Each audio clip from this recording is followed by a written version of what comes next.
Hey you guys, welcome to my channel. Today I am giving you foundation featured, and it is the new Nars Natural Radiant Longwear Foundation. I know this launched before Thanksgiving, or at least influencers, big YouTubers went to the party, got their PR packages back then, but I only just recently discovered it on the Sephora website a few weeks ago. And I wasn't gonna get it because I couldn't find ingredients. And I'm like, well, I need to know what's in it. And then I thought, no, I should buy it so I can look at the ingredients and then I can tell you guys. So I actually tweeted a screenshot, or I should say I took a picture of the box with the ingredients when I was in Sephora last week, and I tweeted it. And I'm like, just in case you want to know. So it doesn't have any alcohol. That was what I was looking, was, you know, the good ones, or at least the foundations that we love so much because of coverage and other things, have usually like denatured alcohol or something like that. And I'm just like, please don't ruin it.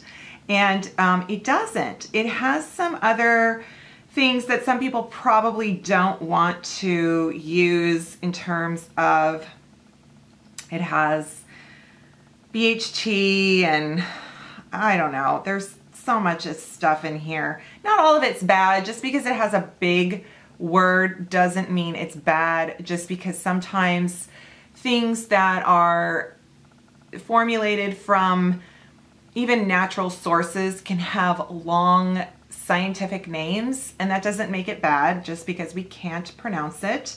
But I did find it interesting that it has raspberry fruit extract, apple fruit extract. So it's got some fruit extracts. It's got the non-drying alcohol, sterile alcohol, but I don't see fragrance, and I didn't see any kind of oils, things like that, stuff that, you know, really is a trigger for me.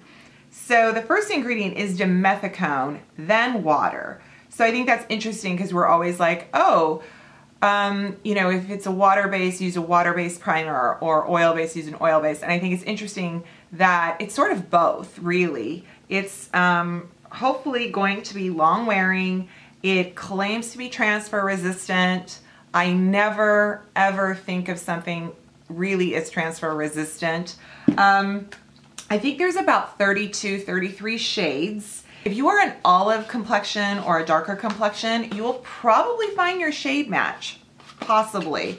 And I know often light shades do too in Nars. For me, it's always difficult because it runs so yellow. I'm usually a little bit pink, a little bit yellow, but what I was swatching in the store on me was so yellow. So I went ahead with Yukon, which is the L2.5, and this was the least yellow for me of the light shades. It did look really pale here and then to here, but after a few minutes it kind of warmed to my skin, and I felt like it was a perfect match to my neck. So it comes in a glass jar, it comes with a pump. That's very typical for Nars. You get 1 ounce and it's $49, not cheap. Hopefully this is something that, you know, because it's long wearing, maybe a little goes a long way. We'll see. We'll see if it's worth the money. That actually looks pretty good in terms of shade, and it's a good consistency. It's not too thick. It's not too runny. I don't smell anything. I am going to go ahead and do my half sponge, half brush method. Today I'm using the Eco Tools blender, and I'm gonna use my Morphe. Some of you have asked my SPF. I'm sorry, whenever I mention it, I kind of gloss over it, and then sometimes I forget to put it in the description box. But I'm either using this Paula's Choice SPF or the Maylove SPF, which I do have in the description box already with a discount code. This I will link below, and that's what I'm wearing today. It's just the Resist Cellular Defense Daily Moisture SPF 25. And because if you're new here, you might know that I don't do primer for foundation featured. I try to do my face as bare as possible, but I will not step outside without sunscreen, so I will always wear sunscreen. So here we are. This is just one, no, this was 2 pumps. So how are we? Okay, I think the match, I think the shade is pretty good. This has 4 out of 5 stars and 174 reviews and 28,000 loves on Sephora. It's also on the Ulta website. Still no ingredient list. Not even on the Nars website or on the Macy's website. Dude, Nars, what are you doing? Well, that blended super fast. It's, don't be fooled, my face always looks darker and redder than, you know, what my normal complexion would be. So I think it is a good match. That blended so quickly. And that was what, two pumps?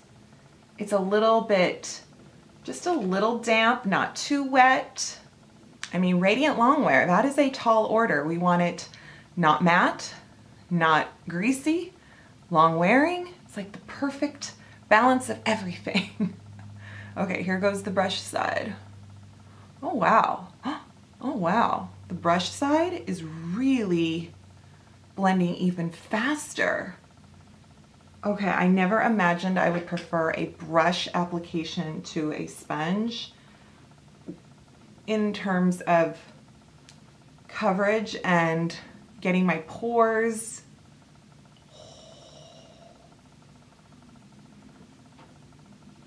Wow. That's pretty good, you guys. It feels slippery. You can feel the dimethicone in it, you know? You can feel that slip on the skin.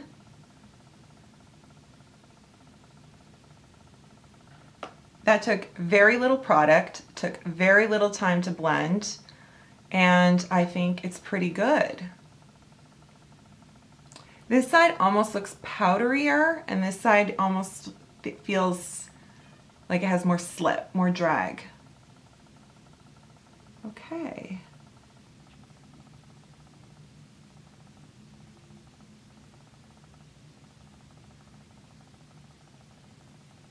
So maybe if you're more oily, go with the sponge, and maybe if you're more dry, go with the brush. I don't know, is that just me? Okay. Let's get some concealer and some powder. Got my NYX HD. This is shade 01. This is going to be too light.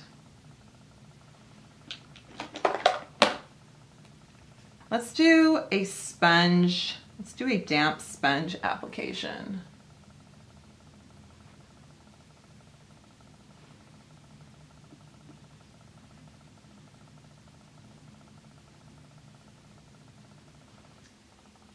Not bad, not bad, Nars. Okay, I am going to put on my makeup and give you guys a check-in before I go about with my day, and then I will give you a final review tonight. Alrighty, you guys, I am full face and actually feeling very natural today. I have my Target You're Killing Me Smalls t-shirt on. It's like, do I wear something cute because I have so many clothes, or do I just go with the old standby yoga pants and t-shirt comfy stuff because it's on me and I don't have to think. Anyway, okay, so Nars thoughts, my Nars thoughts. So, I mean, application was a dream. I think there is a little bit, just a smidgen of pore situation here where it's kind of, I don't know if it's from applying powder and other products, but I feel like just some of the pores are showing through, a little bit of some dots showing through. This side with the Beauty Blender is lasting longer. So, I mean, you know, because it's true, when you have texture, you want to press in your makeup. You want to, you know, apply it with a sponge and not get so swirly. And but other than that, I mean, really, it's not that much difference, and it's just natural. It's a little dry right here. I could totally fix that with primer. next time. But everything went on nicely, you know, in terms of blush and highlighter, that kind of thing. So I think overall we are looking at something good. Let me give it a few hours though. Let me just wear it around. Today is a very mild day. I just got my usual domestic stuff, but I feel like with the weather outside is pretty mild, so it's not like a, you know, extreme weather condition. It's not very cold, it's not very hot, it's not humid, it's not dry, it's like 50 degrees and partly cloudy with a chance of rain. It's like, hello, typical Seattle. It's actually a little warm for January, but I digress. So yeah, so let me let you know if I think this is worth the $49 price tag, and I will see you guys in a little while. Okay, you guys, I am checking in with you. It has been 6 hours, and I have to say I am disappointed.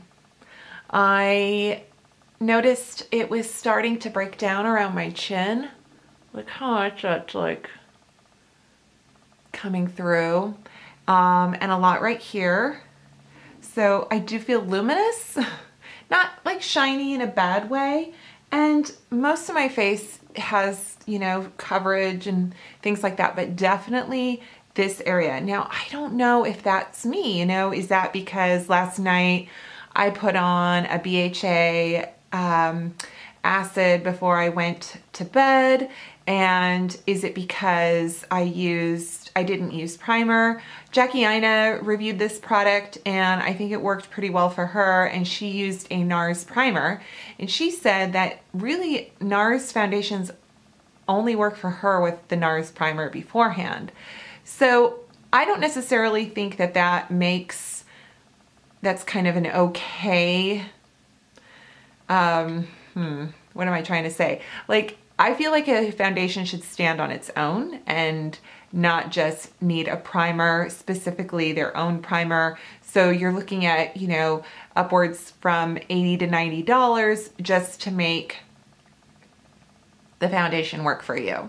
So for $49, I would recommend to skip this. I haven't seen really any other reviews. Oh, I'm not sure what the word on the street is. The reviews on Sephora being 4 out of 5, I can understand that, because I would say after wearing it for about 3 hours, I was really excited about it. I thought it looked good. I thought it was good coverage, but, you know, really natural looking and definitely luminous. But just as the day wore on, it's just not doing it for me. It didn't oxidize, and it feels good on my skin. It's not drying, it's not greasy. So there are definitely things that are pros versus cons, but again, that price tag. So I just feel like there are some others out there that I have reviewed a little more affordably that would work better. It could be me, it could be not wearing a primer. I don't know, because that was my combination area. But now you guys have seen it in action for me, and or use that information to help make up your mind if I haven't sold it completely for you or against you, or turned you against it. Anyhow, but that's it for me today, and I hope you enjoyed this video. Thank you so much. Please subscribe if you haven't already, and give that thumbs up a click, and I will see you next time. Bye.